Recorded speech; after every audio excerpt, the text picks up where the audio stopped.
সবার জন্য সবকিছু করার পর, সবকিছু নিঃশেষ করে দেওয়ার পর যখন আপনি ঠকে যাবেন, তখন আপনি কখনোই আফসোস করবেন না।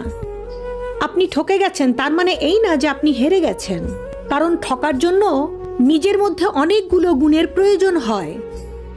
এই যেমন ভালো মনের মানুষ হতে হবে, ভালো চিন্তা ভাবনার মানুষ হতে হবে, সবাইকে মন থেকে একদম নিজের করে বিশ্বাস করার মতো যোগ্যতা অর্জন করতে হয়, সবার জন্য নিঃস্বার্থভাবে করে বিলিয়ে দেওয়ার মন মানসিকতা রাখতে হয়।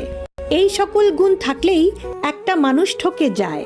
ঠকার জন্যও কিন্তু যোগ্যতার দরকার হয়, আর ঠকানোর জন্য একটা জিনিসই যথেষ্ট, আর সেটা হচ্ছে অমানুষ হতে হয়। আর যে অমানুষ হয় তাকে পৃথিবীর সর্বনিকৃষ্ট গালি দিলেও সেই গালির অপমান, তাকে পশুর সাথে তুলনা করলেও পশুর অপমান। অতএব অমানুষ হয়ে জিতে যাওয়ার চেয়ে